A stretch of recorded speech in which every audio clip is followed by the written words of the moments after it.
3 touchdowns. We still go. You know what? We muted the mics at halftime.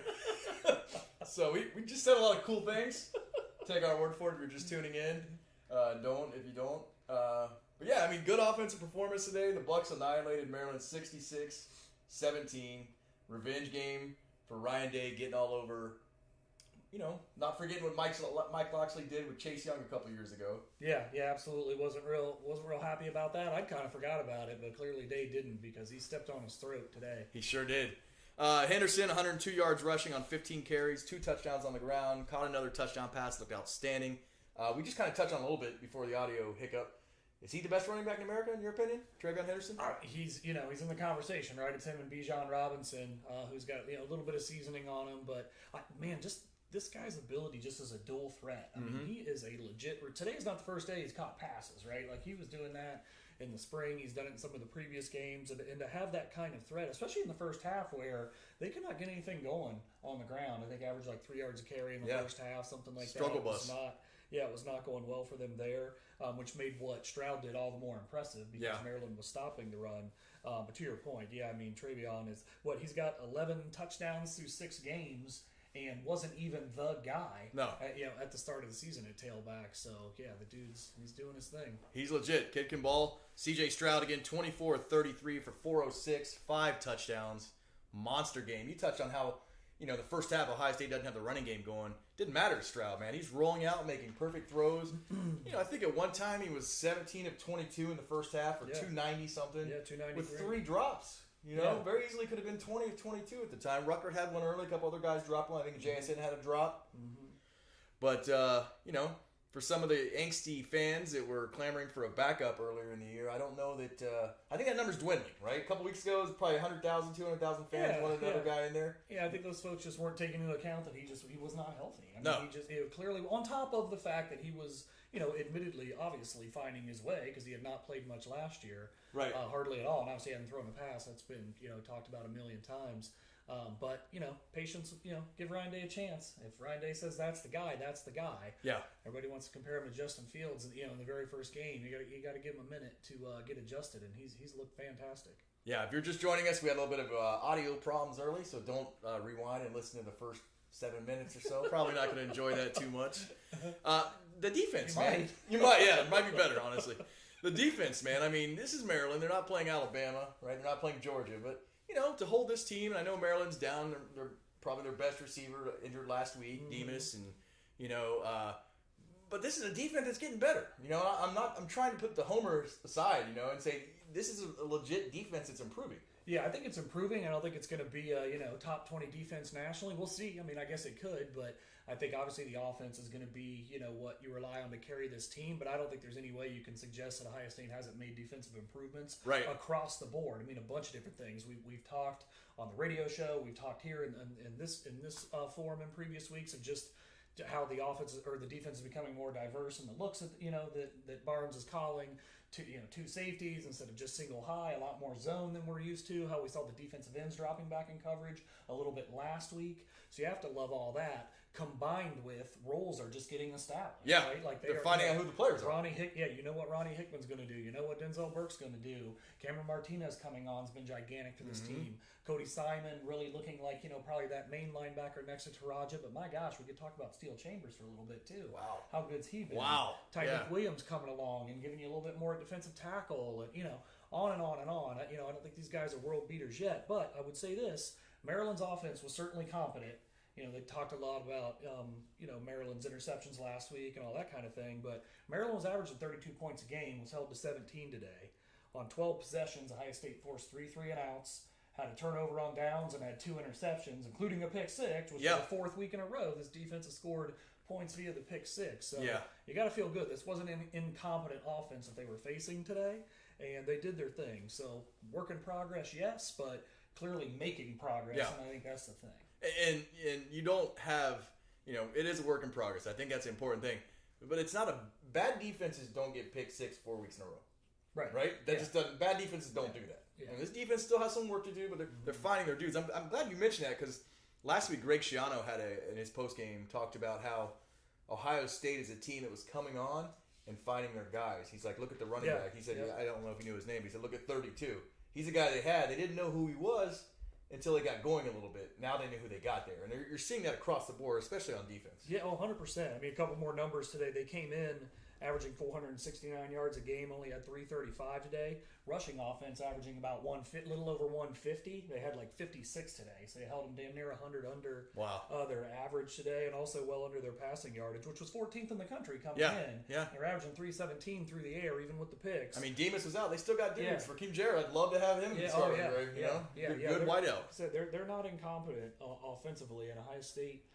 Again, they're coming along. I don't think they're world beaters yet, but they are improving. And to me, as much as they're improving, they're evolving. And I think that is super important of just the scheme, the concept, what they're trying to do. Probably confusing offenses a little bit more, where that was definitely not the case early on in the season. Yeah, you talk about other guys coming on, and you feel for this guy because he probably anywhere else would be getting a lot more playing time. Mecca Igbukwa, wide receiver. Yeah. I mean, can't get on the field at wide receiver because there's studs in front of him.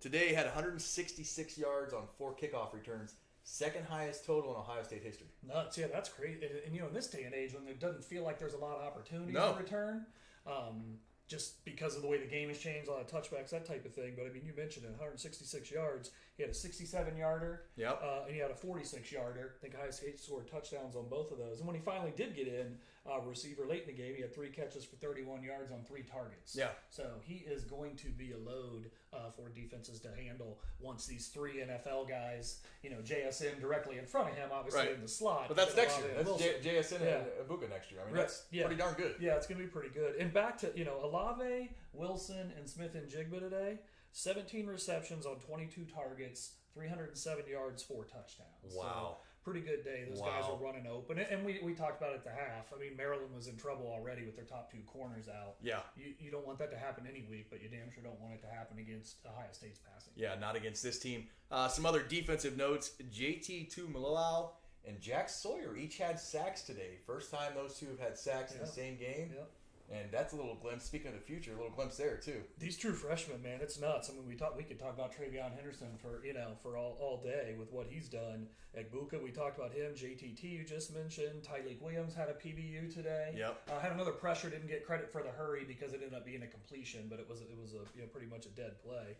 And then Denzel Burke, we haven't even said his name today. He only had a tackle today because nothing really came.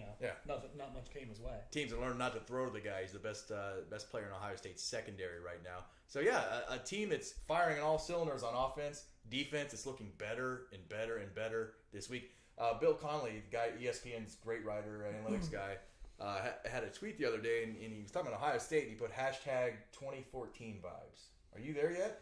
I'm getting there. You said it a couple weeks ago, and I mean, obviously you got the loss early on. Then it was just, okay, how much will this team improve? Now in 2014, it was more the offense that needed to improve, not the defense. But it does seem to be following that track. I'm trying to keep it tempered just because even though, Maryland's got a decent offense, and their run defense is really good as well. Right. It's, okay, show me a little bit more. We talked at the half how the schedule's a little bit backloaded, right? You got a week off, then you got Indiana, then you got Penn State, you got Michigan State, you got Michigan, then hopefully you've got Iowa coming in the Big Ten championship game. So we'll see more, but I mean, it feels like you were there maybe a little earlier. Right? Yeah, well, I'm always glass half full, Final whistle Oregon, I'm like, we got it, don't worry. We're fine. There's nothing here. I feel a little bad because they're playing so well, the Twitter mentions, we don't have anything good to read, When trouble's brewing, there's some of the funniest stuff you'll ever see, right? Yeah, but right now, everyone's just like, our secondary needs to tackle a little better, or linebackers, their angles, man, needs to be a little tighter, and it's just not a lot right now, so... on one hand, Ohio State Twitter is a much more happy place. It's more enjoyable to hang out in. But on the other hand, we do enjoy some of those cranky tweets to read in this show. What do you got for this week's beverage, man? What do you enjoy? You drinking? Your glasses gone? You going to the bottle now? Yeah, I was drinking just swigging the bottle. Swigging? Yeah, all right. No, I had a little bit earlier. Yeah, we're going with a little Weller 12. A wheated bourbon for those that like maybe a little, bourbon compared to rye. Bourbon's obviously going to be a little sweeter. Right. If you throw a wheated in there, it's going to be even maybe a little less harsh even on top of that. Okay. So wheated bourbon's a good one to start with for folks, I think. These are super, super hard to find. This is a secondary market purchase from a couple years ago.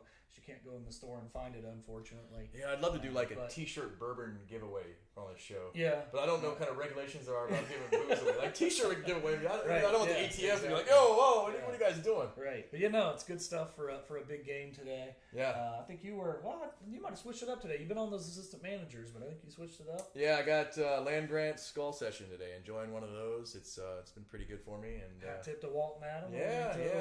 Big fans of Land Grant and love what they're doing over there. Let's talk about some other games going on here. We got Texas and Oklahoma up on the screen right now. 48-48, 7 seconds left. Didn't obviously get to see a ton of this because we were watching the Ohio State game, but man, it looks like a good game to have seen. Yeah, Texas was up pretty big, right? And then kind of did like Texas things, I guess. I felt like they were up by at least 14 at one point. 18 right? fourth quarter points for Oklahoma to get to where they were. They were actually up 48-41, and Texas scored about a minute and a half ago. They outscored them 28-10 in the second half. It looks like Oklahoma to get it back to a tie game here. Spencer Rattler was benched. Yeah, preseason hype. The favorite, the odds-on favorite to win the Heisman and the preseason betting odds. Spencer Rattler was benched today. He's trash, man. I'm not afraid to say it. And I tweeted on September 4th that C.J. Stroud was better than Spencer Rattler right now. Everyone's like, whoa, and like, here we are. And I would, if I had to pick tomorrow, I'm taking C.J. Stroud. Oh yeah, well 10 out of 10 for sure. Now I think even then it was as much of your disregard for Rattler as much as it was maybe for CJ, but CJ's obviously gotten better and better. And Lincoln Riley obviously deserves a lot of the accolades he gets. Yeah, he's got some days. Oh my gosh, there's an Ohio State hat in the stands of the Oklahoma game. Look at this dude, hero. And Lincoln Riley gets accolades for developing quarterbacks. Certainly, he's put a lot of them in the NFL and has done a good job. You got Baker. Kyler Murray obviously is a guy that was awesome in college. I didn't think he would do much in the pros, and he's killing the pros too. Mm-hmm. So I think Spencer Rattler got a little bit of that. Oklahoma just won on a touchdown to end the game. And oh my gosh! Oh my gosh! Was that a 30-yard touchdown to win the game? I think it was a little longer than that, but yeah. You got it, 33. Yeah. You got to be kidding me. Texas going to Texas. Oh my gosh! Last play of the game. There's 1 second left. Oklahoma just ripped up a 33-yard touchdown run. Sark doesn't look happy. Have fun with those boosters, buddy. Other games, man. Georgia and Auburn just kicked off in the Plains. Auburn's up 3-0 early lead there. I think Georgia smokes them eventually. I do too. That's a little surprising though. Midway through the first quarter. BYU up 10 over Boise State. Quasi-interesting game there. Arkansas and Ole Miss. Talk about good games, man. This is played at Ole Miss. Number 13 Arkansas falls short, 52-51. Oh man, that's a Maryland Ohio State score. Yeah, Lane Kiffin gets it done over there. Michigan State, number 11 Sparty, 31. Rutgers 13. They ran away. Was it like 14-13 at the half? It was close, 21-13 at the half, and then Sparty put on 10 straight second half points to close it out. Did you see, we watched the highlight of Kenneth Walker, the stud running back they got for Michigan State, the 94-yard touchdown run he had? At the end of the run, he's like shaking hands with his teammate like at the 5-yard line. Yeah, like, he wasn't in the end zone yet. More of that. That stuff's fun. I enjoy that. Florida destroyed Vandy 42-0. Got some really good games coming up later today. Obviously, the 4 p.m. banger here out in Iowa City. Number 4, Penn State at number 3, Iowa. Who do you like there?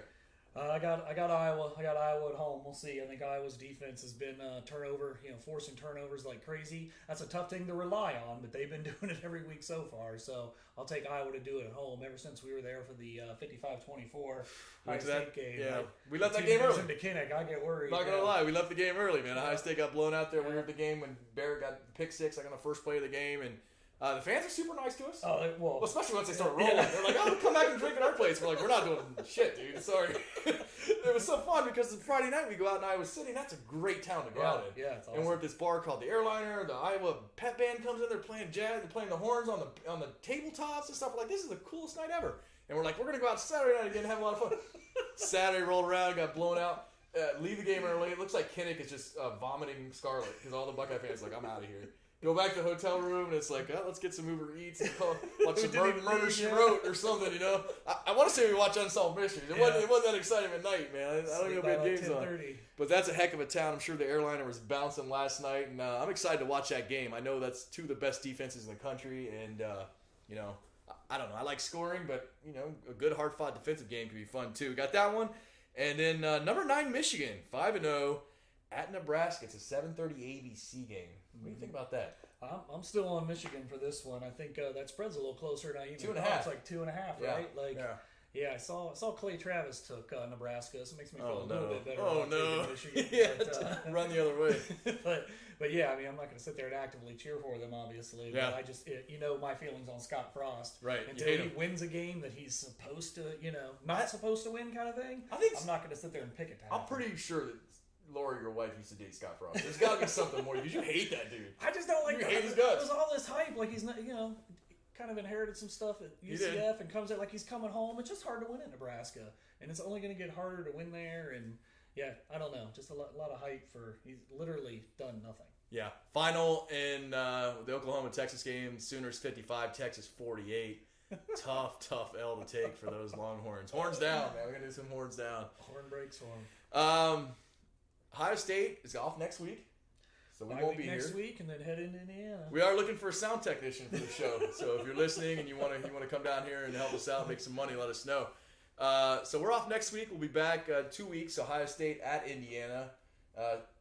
Hoosiers are a team that got some dudes. I'm a big Tom Allen fan. I love the guy. I know you do. Because he's like a little you guy. like him as much as I do not understand the Scott Frost love from anywhere. Well, he punches above his weight, and he's crazy. He's got some good speeches. He isn't really going that way. He's made Indiana a football school. I mean, that takes a lot of work, right? Because that's a basketball school. Well, Archie Miller helped him do that, too. Archie did have a big hand in that, yeah, to be fair there. What do you think the line's going to be for that one? For Ohio State, Indiana? Yeah. Oh, gosh. It's, where's it at? It's here, right? Bloomington. Oh, it's in Bloomington. Yeah. Sure. I don't know. The way Ohio State's playing right now, 23 and a half? 23 and a half? Somewhere in there. Let me see. Let me just double check. I'm 99% sure it's in Bloomington. Yeah, it's at IU. And the week after that's Penn State in the shoe. Yeah. So 23 and a half is where you're at? Yeah. That sounds about right. That sounds about right. I mean, it was 21 today, right? Yeah. So, yeah, I think it'd be a little more than that, even though it's on the road. So, yeah, that's where I'm at, somewhere in there. And they got some dude, but, Penix has been really bad this year. Interception machine. They've gotten blown out and beaten by some teams. They had Notre Dame on the ropes. Yeah. Or Cincinnati on the ropes in the first half. And some turnovers and ejections. But, yeah, it'll be interesting to watch that. We'll be back for that. Final thoughts on today? Great to see continued progress from the defense. Should you book a flight for the CFP right now? Are you there? I mean, if you're an average fan with a lot of money. From what I've seen, Ohio State still looks like they should be the team. The loss means nothing in being able to get to the CFP. No. Because whoever wins the Big Ten this year, based on the depth of the conference, is 100% going to get in the playoff. I think Ohio State's going to win the Big Ten, so I guess, book your flight. Yeah, Indiana in 2 weeks. Penn State at home after that. At Nebraska, week after that. And then Purdue, thank goodness, in the shoe. That game's still voodoo. I don't want to think about that one right now. And then closing the season with Sparty at home on the 20th of November. And then at Michigan on the 27th, the Saturday after Thanksgiving. Yeah, backloaded schedule for sure. Then probably Iowa, after that, if things go the way, the way Buckeye fans want to. Yeah, well, good for us, man, because we have a lot of good games coming up.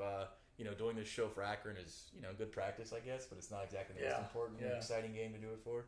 But yeah, if you want to be our sound guy, don't listen to the first 7 minutes of this. Listen to the rest of it's really good, but the first 7 minutes, probably not that great. Just two old dudes not making noise, and that's, I can't, when you think about like the worst thing, the last thing you're going to watch on the internet. Two old guys with no sound, that's pretty bad, man. But hey, thanks for joining us here on the 11 Warriors post-game report. Jason Priestis, Chris Lauderback. We had a blast.